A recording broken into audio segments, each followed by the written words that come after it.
Welcome to Shiny New Clients, the marketing podcast that helps you attract shiny new clients to your business. We'll talk about social media, what makes people buy, how to go viral, and marketing psychology, all in 20 minutes or less. Whether you're a coach, a stylist, or a wedding planner, if you've got a service-based business to sell, this is the show you need to fill your calendar. I'm Jenna Warner, your new marketing coach, and this is Shiny New Clients. Why would I hold out on you? You want to launch a digital product. You hear all the hype over low-ticket digital products, how they're super scalable, how they can be super lucrative. And I am here to tell you my true experience seeing if the hype was worth it. I am going to tell you some lies, I think, that are being told to the world at large and all the truths that I have discovered so far, as I am just shy of 30 days in selling a low-ticket mini course for the very first time. Digital products have never been more popular than they are right now. Every time I open my phone, I see an Instagram account that's trying to sell me on this dream life of making all your money from a digital product or low ticket product. And just to clarify, when I say digital product, I mean selling an ebook, selling a PDF, selling a mini course. Basically, it is the information economy. Learning online has never existed like it does right now. And it is like a multi-billion-dollar industry. If ChatGPT is not leading me astray, as of 2023, the global digital education market was valued at approximately $22.2 billion USD and is projected to reach even more than that into the hundreds of billions by 2032. So there's no doubt that there is money to be made. I am not questioning that.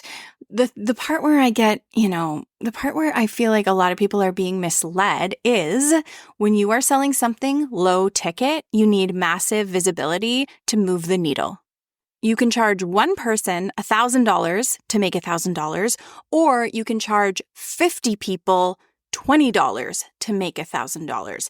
50 people is a lot of people to sell a thing to. And I think one of the main misconceptions is that because your offer is cheap, it's easier to sell. And this is a misconception I had. I didn't think I would, but I had it buried in my head, and I'll tell you my experience and how I know that I secretly thought that I could sell this easily because it was priced so low. I'll cut to the chase because I know you want numbers probably, right? You just want me to bear all. So I'll tell you, it's been almost 30 days of selling my mini course and I've made around $16,000 Canadian. Now that you know where we're going, let me tell you how we got there. That way, if you decide that launching a digital product is for you, you can learn from some of the mistakes that I made. First up, what is your product going to be about? What result are your clients going to gain from this product? A couple years ago, and I've talked about this on the podcast, I hosted a workshop, and my goal was that I would host this live workshop. It was like $50 to come or something like that.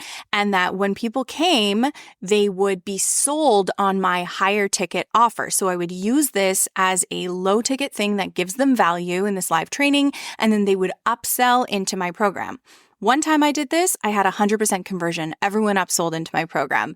Another time I did this on a different topic, I couldn't sell tickets to it. All my current clients came and there was 2 people there who weren't my current clients. And why? Why did that happen?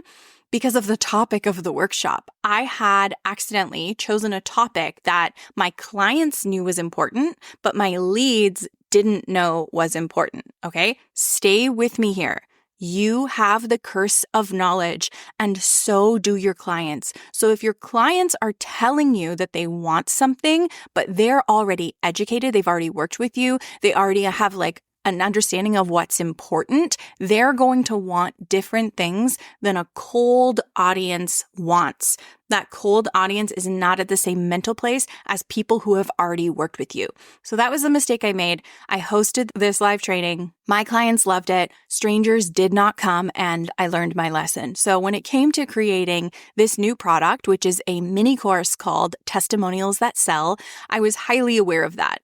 I was highly aware of 2 things. One, There were easier things to sell that are beautiful clickbait and I knew that everybody wanted, but weren't totally in alignment with my values. So for instance, I could easily sell a list of content ideas, but I know as a marketer that a list of content ideas is a band-aid. It does not get you where you want to go. It doesn't help you with your messaging. It doesn't help you create a content strategy. It doesn't help you get clients. And there's a million people out there selling lists of content ideas.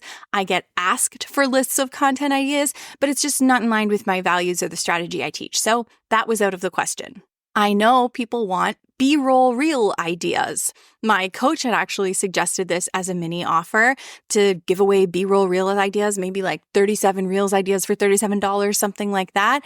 And I started doing it for free instead. I started posting it on Instagram. She was right. They popped off hundreds of thousands, maybe even millions of views on all those videos combined, but I was giving it away for free instead of charging for it.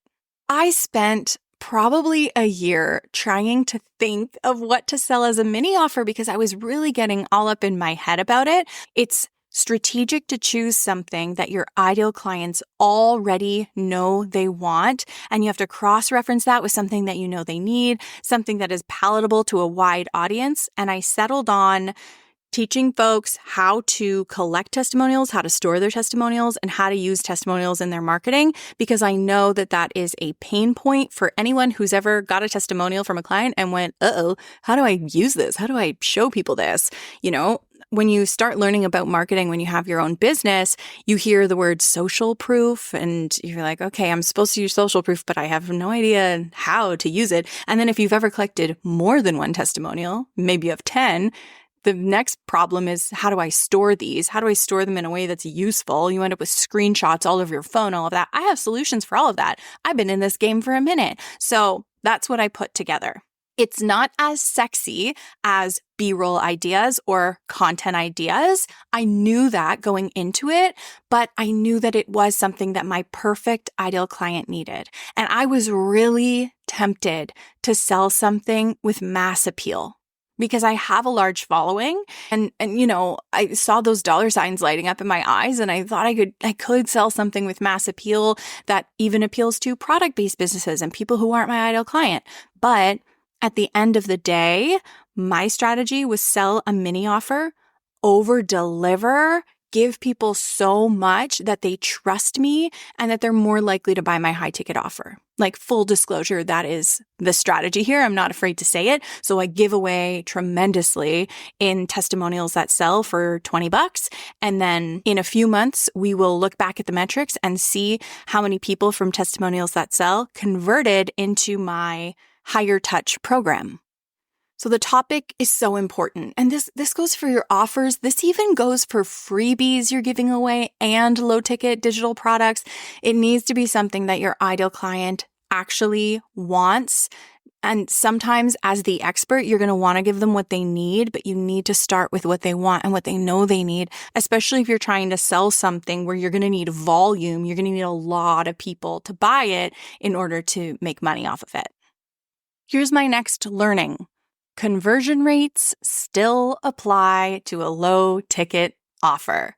Conversion rates still apply. So let me give you some context here. I don't want you to feel like you don't understand the language that I'm using. I know how frustrating it can be to be starting out in business and you get onto a podcast like this or in a networking group or working with a coach and there's like all this jargon you don't understand. So please DM me if there's anything I say that you don't get, or if you're listening on Spotify, go ahead and use the comment feature and I can clarify any language and try not to use jargon as best I can, or, you know, give context for what I'm talking about. So let's break this down. When someone comes to your sales page, the page that says, here's my bread and butter offer, the one that I sell to my ideal clients, it costs between $100 and $3,000 or whatever, they come to your sales page, you can expect about a 2% conversion on that sales page. So if 100 leads visit that page, you can expect 2 of them to actually buy with you.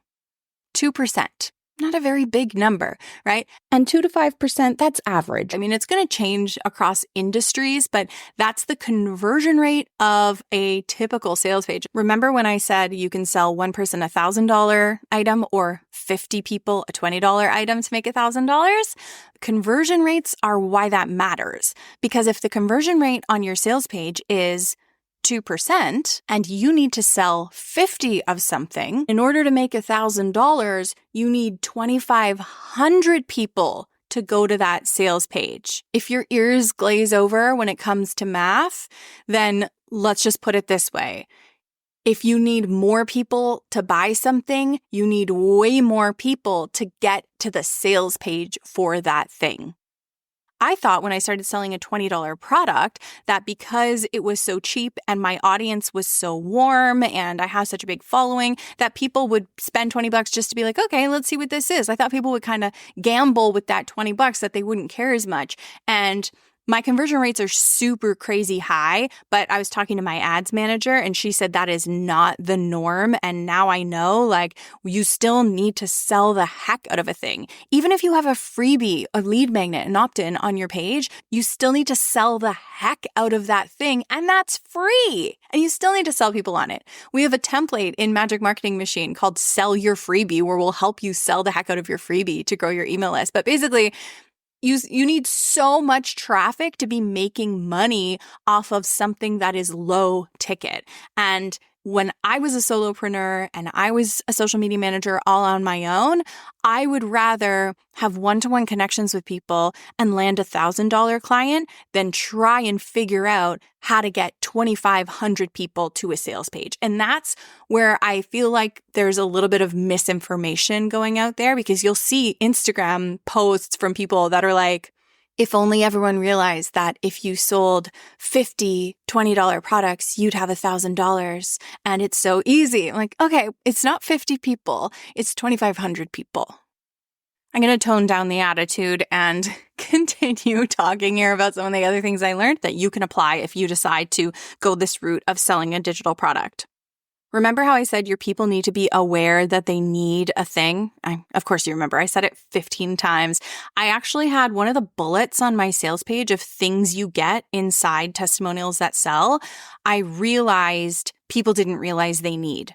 So I was tweaking my sales page and I would tweak it and then send traffic to it and see if that improved the conversion rate on my sales page. And when I made a few tweaks, it did in fact improve the conversion rate as far as I can tell. And one of those things was, one of the bullets was saying, I'll give you something like 16 testimonial formulas that you can use. But until you go through the testimonial training, you don't know that you need formulas or how to use them. So I basically realized I was accidentally selling something that my leads would have no context for. And so I changed that line in the bullets. And I launched this product with a broken arm on the fly because I had planned to make all the content to promote it and then I broke my arm. So I was like, well, let's just kind of do this in real time. So I had a rough idea for how I wanted to launch it, but I was creating the content, then reading the comments and talking to people and learning the words that they were using and the biggest gripes that they had, and then adjusting my sales material. And that ended up working really well for me.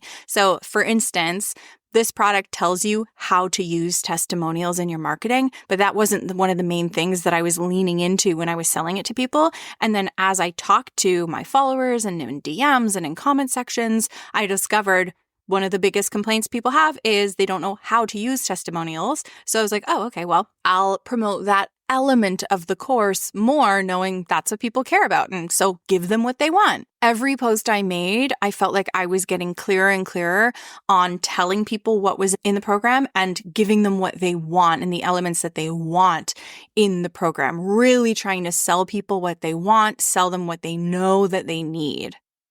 All of this was already in the course, but you have to decide on your angle that you're going to promote it through, right? So honing in on your audience and what they say to you can be really helpful in that way. Oh, also, I should say that the majority of our sales have been organic. I know I referred to my ads manager, but now we're testing selling testimonials that sell using ads. But we have sold at this point, I think 475 of the sales are from my organic audience, meaning I didn't pay for any ad spend to get them. I promoted them organically through my podcast, my email list, and mainly Instagram. And even the ads that we are trialing and that we're playing with are just going to people who follow me on Instagram. So I know I teach organic marketing, and I actually have built my business off of organic marketing. We're just now starting to dabble into ads, but the first audience for the ads is my organic following. So it is sort of a hybrid approach. And something I learned from my ads manager has made this offer even more lucrative. So what she suggested as soon as she heard I was selling this is to add a bump. What a bump is when you go to a checkout screen and there's a little box that says, hey, do you want to also add this other little thing? You can add it right now. It doesn't give a ton of information on it, but it should be something that you know that is an easy sell that people want, and they can add it onto their purchase, and then it increases the amount of revenue you're making per person. So I added on, you can add 50 hooks for $9. So it's an easy sell because it's something that people want. People always want hooks. I already had it made because it is a part of Magic Marketing Machine. We have a hooks library that our clients use. So I already had it, already existed. We just needed to add it on and made it $9. And the conversion rate on that has been massive. It's something like 50% or something. People are really loving the hooks order bump. That bump not only serves my clients and is a really awesome value add, but it also increased the average order price. I can't express enough that there are a lot of reasons why this mini program has been lucrative, but the main one is because I already have a large audience. And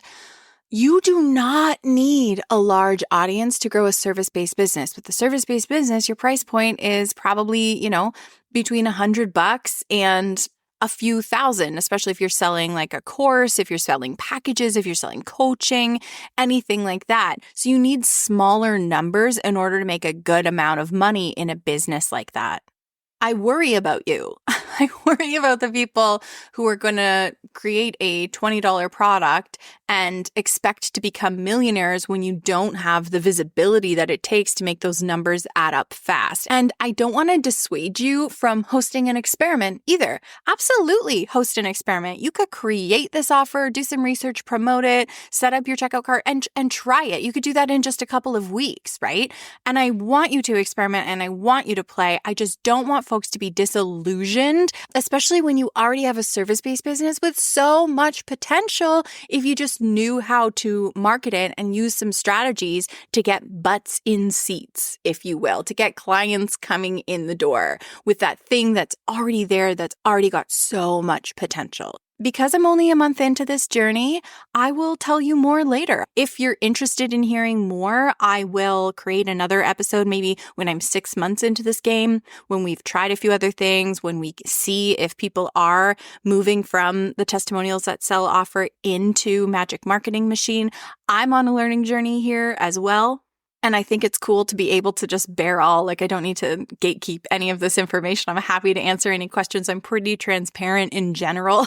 So if you want to get testimonials that sell for $20 with a $9 order bump for 50 hooks library, it's down in the show notes and you can explore it and see what a mini course like that is all about. If you have any questions, let me know and I will tell you all about it.